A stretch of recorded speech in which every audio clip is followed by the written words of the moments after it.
Muy bien, en esta segunda cápsula vamos a ver la división de los signos en Charles Peirce. Lo primero que vimos solo sirve para entender de dónde provienen los signos en Peirce, es decir, cómo los está entendiendo, a qué asociaciones remiten. Y esta primera clasificación básica que vimos en icono, índice y símbolo la vamos a ver ampliada en esta otra versión. Hay que entender, pues, que esa es una primera división, pero que hay otras, al menos otras 2 subdivisiones en 3 de los signos, y que la que acabamos de ver en la cápsula anterior no tiene prioridad, es decir, no es predominante, no es la fórmula de los signos en Peirce, sino una de las 3 que hay. Pero como tiene como punto de partida el asunto de, la captación mental del signo, pues no podemos evitar eso. Bueno, voy a empezar por la siguiente lámina. Ahorita regresamos a esta. Lo primero es a las definiciones de estos dos elementos básicos. Por un lado, el signo, por el otro, su objeto. Ah, comencemos por el objeto para que no generemos confusión. Dice Peirce que un objeto es aquello acerca de lo cual el signo presupone un conocimiento para que sea posible proveer alguna información adicional sobre el mismo. Es decir, el objeto tiene que ser de alguna manera yo conocido para que cuando yo me refiera a él se proporcione algún tipo de información sobre el objeto, ¿no? Si yo digo, ¿qué crees? Se me escapó tu perro, pues él tiene que saber de qué perro le estoy hablando, porque si no, simplemente no vamos a entendernos en nada, ¿no? Y si yo digo, lo que me platicaste ayer, no he dejado de pensar en eso, pues se tiene que saber qué es lo que me platicó ayer y en qué consiste, pues, ¿no? Y si yo le digo a alguien, no sé, pásame la cuchara que dejé en la cocina, tiene que saber qué es una cuchara, porque si no, no podría saber que la dejé en la cocina y si va a la cocina no la va a reconocer como objeto, etcétera, ¿no?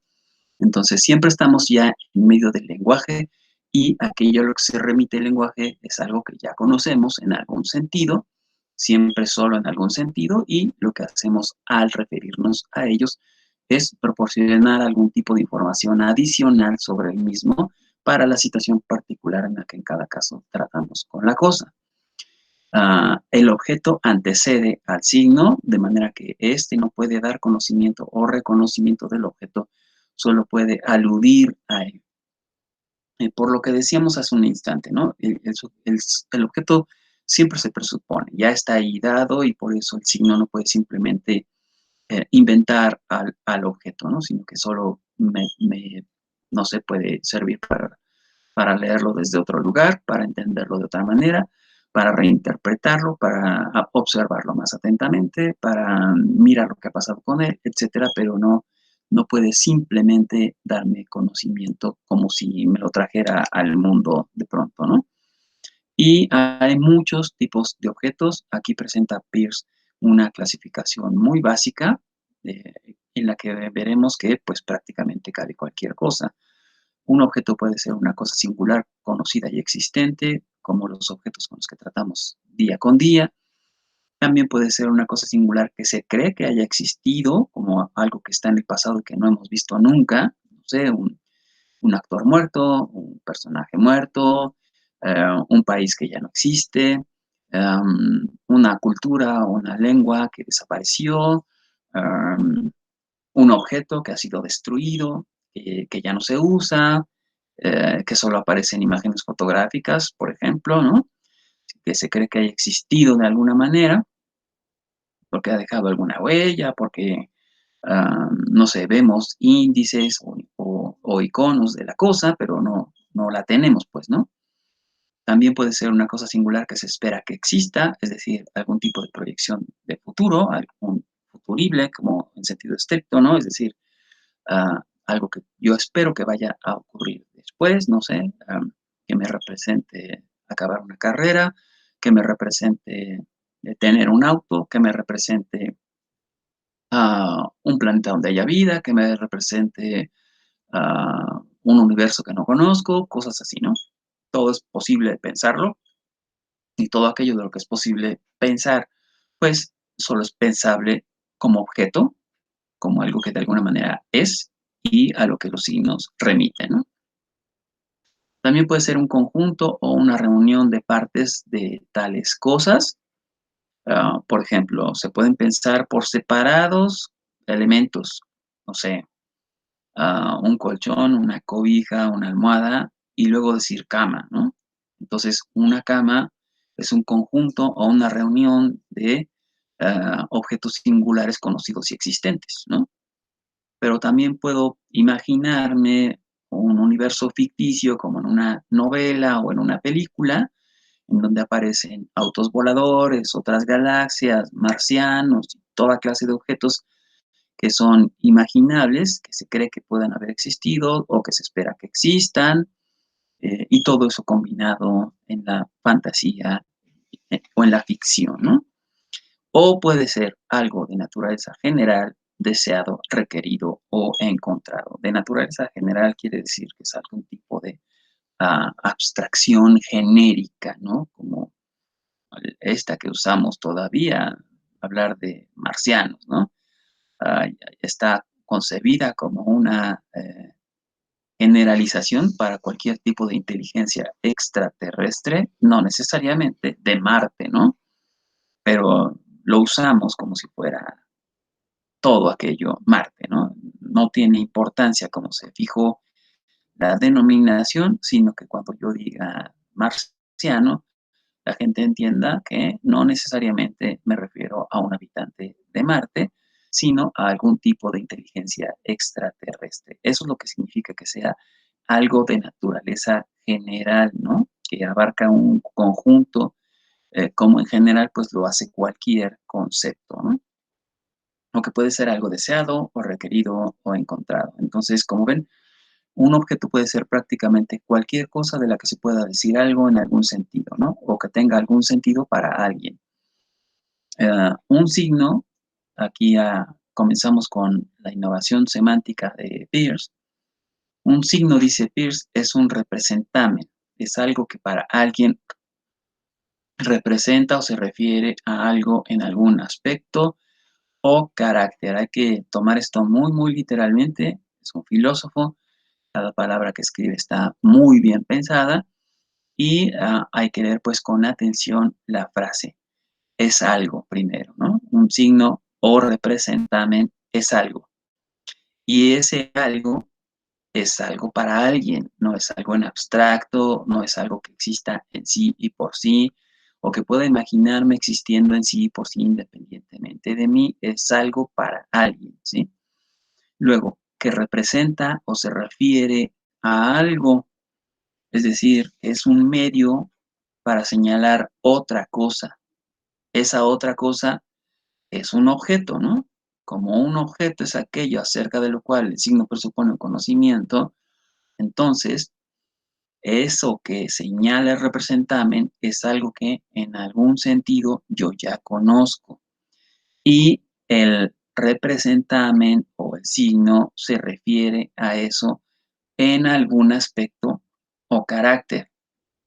Es decir, que no señala a la cosa como si fuera una entidad pura, no sé, metafísicamente neutra o algo por el estilo. Por ejemplo, que no se mienta nunca en abstracto nada más, silla, sino que cuando yo digo silla, me refiero a algo en algún aspecto o carácter, es decir, me refiero a un objeto desde una cierta perspectiva, ¿sí? Porque si en lugar de silla digo mueble, entonces me refiero a la misma cosa, pero desde otro aspecto o carácter.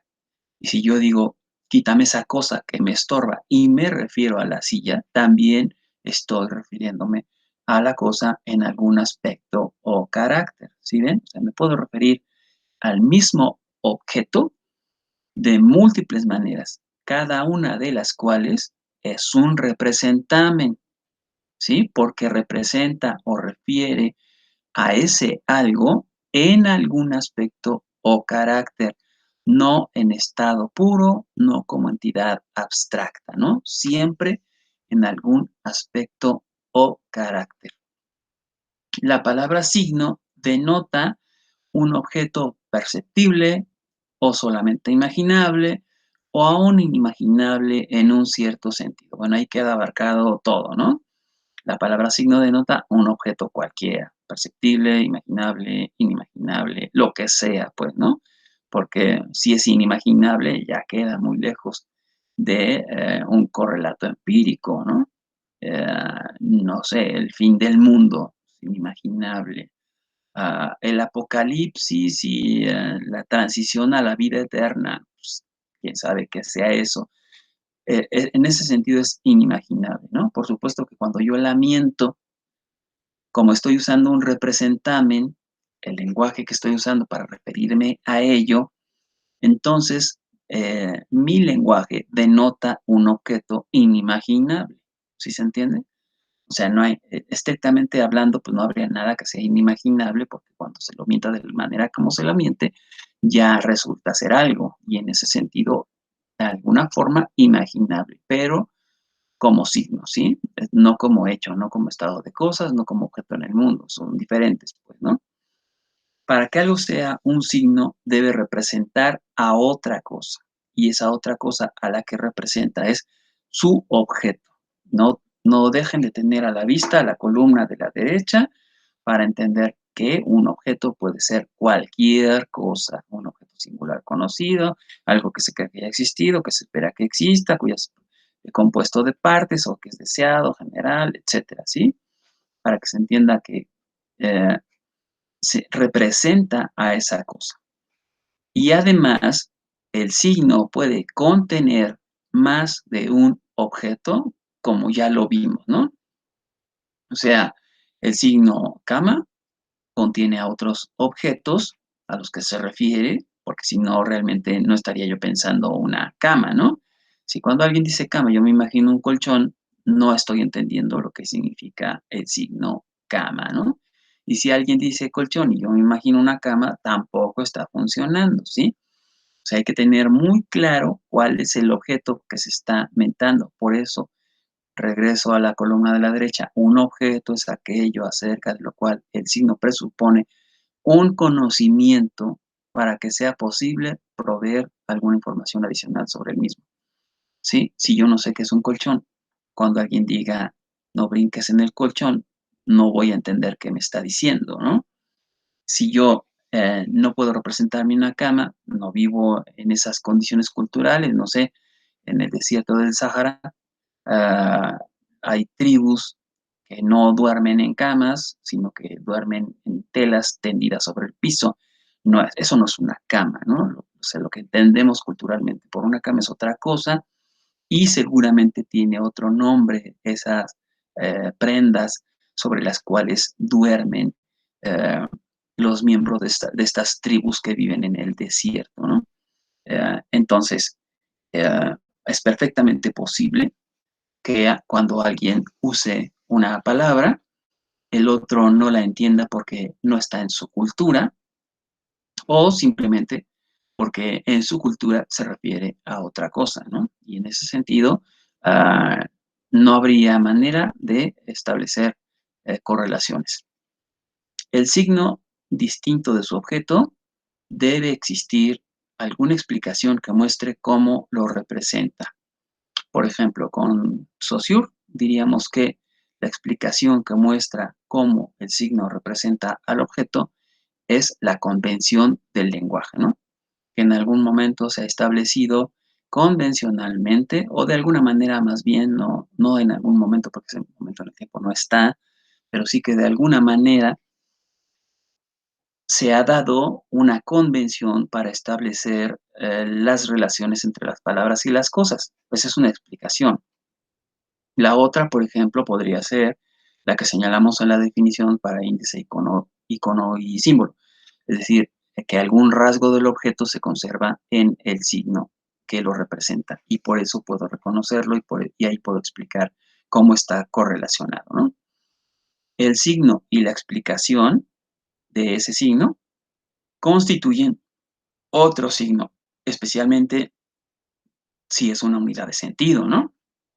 O sea, si yo para explicar lo que Kant entiende por imaginación trascendental, tengo que escribir un ensayo de 20 cuartillas. Ese ensayo de 20 cuartillas que explica cómo entiende Kant la imaginación trascendental es un signo como tal. Todo el ensayo es un signo de la imaginación trascendental en Kant, porque cuando alguien lea todo eso, toda esa explicación, va a entender lo que quiere decir Kant o lo que yo quiero decir, que creo que quiere decir Kant acerca de la imaginación trascendental, ¿no? Y emana de su objeto. En este caso, el objeto sería el concepto de imaginación trascendental en Kant, ¿sí? Y lo mismo para cualquier cosa. Si alguien dice, Marilyn Monroe es un sex symbol, bueno, eh, la noción de sex symbol está explicando a el signo Marilyn Monroe y también conforma una unidad de sentido que no necesariamente está unida directamente con Marilyn Monroe, pero que en este caso yo estoy conectando, ¿no?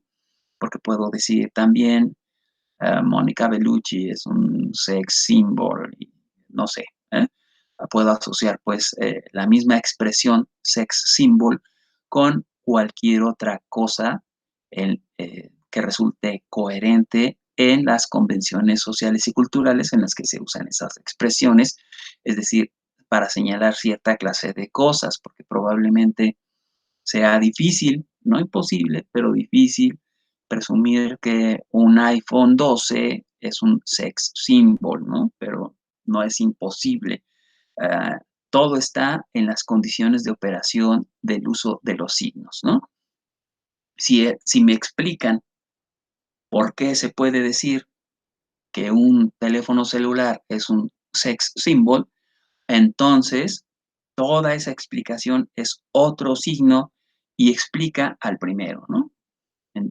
Finalmente señala que un signo de sí mismo contiene su propia explicación.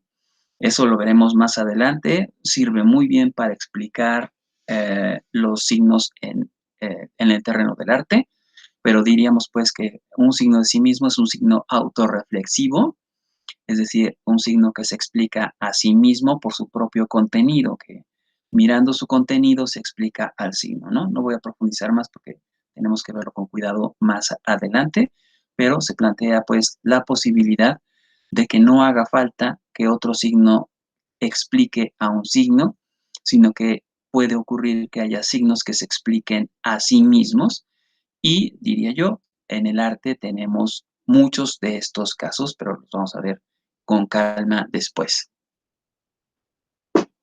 Bueno, a partir de estas explicaciones, desarrolla Peirce tres correlatos, es decir, tres formas de establecer relaciones de los signos, no en, sino de los signos.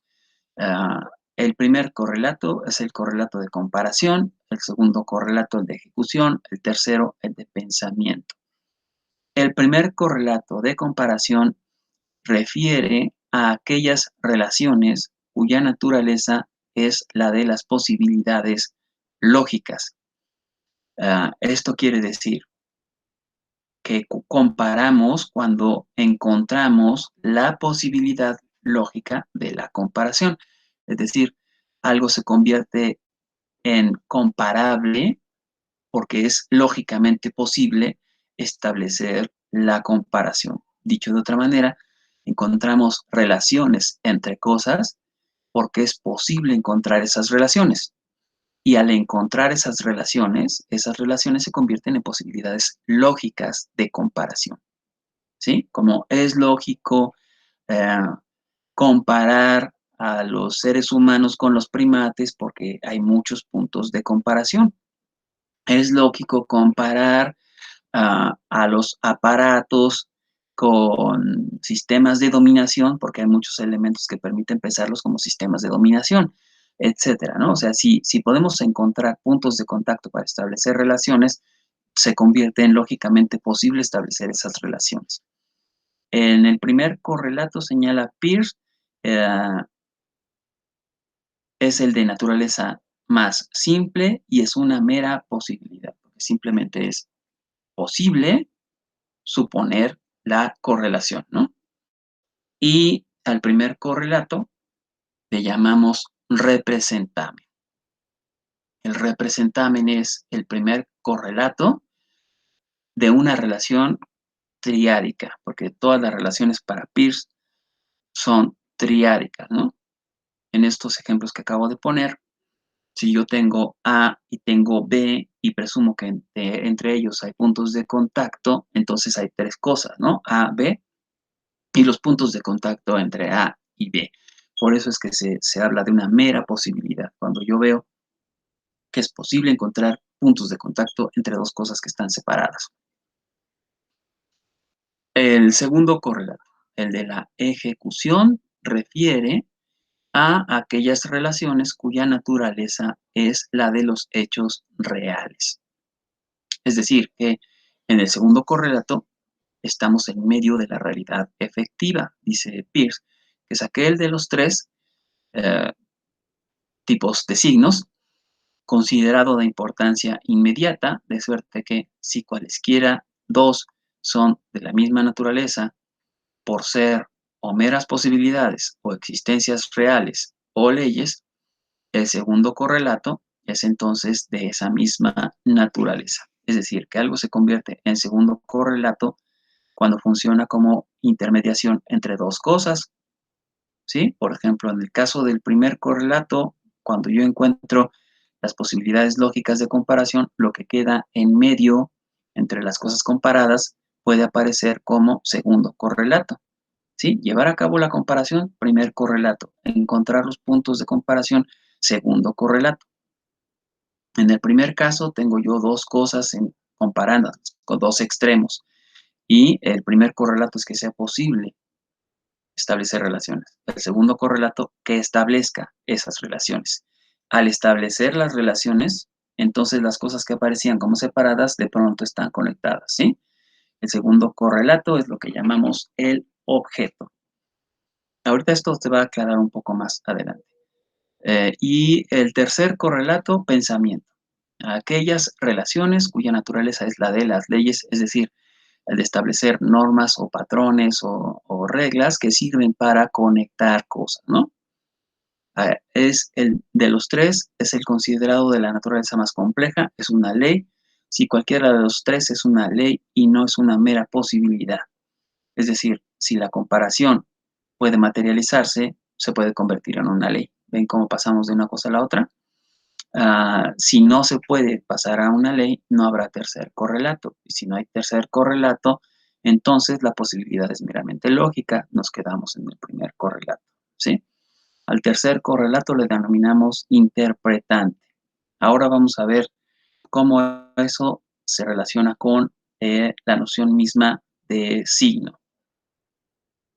Tenemos el representamen, el interpretante, el objeto y el conjunto de todo esto, la suma, que es el signo, ¿no? Entonces, en un signo hay un representamen, un interpretante y un objeto. El representamen es la materia del signo, lo primero que vemos y que captamos, por eso es el primer correlato. El objeto es aquello con lo que notamos, o con lo que lo conectamos, perdón, o sea, la unidad de sentido a la que se refiere el signo en cuanto representamen, ¿sí? O sea, como representamen, el signo se refiere a un objeto. Esa primera conexión convierte al objeto en segundo correlato, porque el primero es el representamen. Y si el representamen da lugar a un interpretante, es decir, a un signo desarrollado en la mente de alguien, entonces tenemos el tercer correlato cumplido, ¿sí? O sea, ahí están los tres correlatos adentro del signo y a lo que corresponden es a los momentos a través de los cuales se llevan a cabo las conexiones, para que se entienda por qué hablamos de primero, segundo y tercer correlato. Una cosa sola eh, sería un representamen, pero no tendría ninguna conexión con nada, ¿no? No significaría. Una cosa sola que yo creo que está relacionada con algo, que yo creo que significa algo, se conecta con otra cosa y entonces esa otra cosa aparece como el objeto al que se refiere. Y si además me hace pensar en algo más, entonces tengo ya el interpretante. Espero que se haya entendido. Y puse las conexiones a través del representame hacia el interpretante, pero sin olvidar las otras dos, ¿no? Porque el signo está compuesto de las tres, pero es a través del representame, es decir, a través del signo que yo uso, que puedo modificar el interpretante en otro signo y ese interpretante modificado en otro signo, en otro signo, en otro signo, tanto como, digamos, leer una oración, ¿no? Por ejemplo, leamos la oración para la definición de representame. Ahí dice entre paréntesis la materia del signo. Estrictamente hablando, tengo 4 signos más uno adicional, el paréntesis, ¿no? La materia del signo. La, como representame, puede usarse para referirse a muchas cosas. Es posible, pues, usar el artículo la para muchas cosas, no exclusivamente para referirse a la materia. ¿Sí ven? Si la se conecta aquí con la palabra materia, entonces ya se estableció una relación entre esas dos. Y si luego lo conecto con del y con signo, se va modificando lo que en cada caso, cada representamen podría significar, porque cada representamen, o sea, cada palabra que aparece en el paréntesis, podría significar muchas cosas dependiendo de cómo se use y en qué contexto, ¿sí? Como en cada contexto podría significar una cosa diferente, entonces cada una de esas palabras es posible que funcione de un modo o funcione de otro, ¿sí? Cuando subrayo es posible, estoy en el primer correlato. Cuando la veo funcionando en la relación entre eh, otras palabras, como en esta oración, la materia del signo, entonces ya se dio una conexión y se ha convertido en una regla, en una ley. La materia del signo es una, no hay 20 materias de signo, ¿no? O mejor dicho, para que se entienda de que a qué me refiero, porque esa frase no lo expresa bien, la materia del signo es siempre una, aunque pudiera haber muchas diferentes, ¿sí? Por ejemplo, como en este caso tengo texto escrito, la materia del signo es el texto escrito, ¿no? Si estuviera eh, tallado en madera, la materia sería la madera. Si estuviera tallado en piedra, la piedra. Entonces, aunque sigue habiendo una materia del signo, se refiere a cosas diferentes y es perfectamente posible cualquiera de esas materias, ¿no?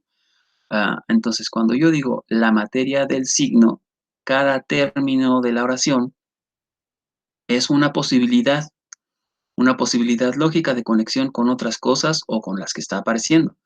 Es una forma posible de aparición de cada uno de esos signos, la manera como está ahí puesto. Y cuando yo intento explicar qué entiendo por la materia del signo, por ejemplo, que digo que de alguna manera el paréntesis significa es lo mismo que, ¿no? Entonces, representamen es lo mismo que la materia del signo o la materia del signo es lo mismo que representamen. El paréntesis está cumpliendo la función de sustituir al signo de igualdad o de establecer equivalencia. ¿Sí se entiende? Es decir, el paréntesis explica la relación entre la oración, la materia del signo y la palabra representamen. Así que acabo de modificar la definición de la oración, la materia del signo, al decir que la materia del signo es igual al representante. Estoy diciendo, pues, que lo que aparece como representamen es lo mismo que aparece como la materia del signo, ¿sí? Estoy analizando la oración para que se entienda cómo la oración completa la materia del signo, entre paréntesis, es un signo.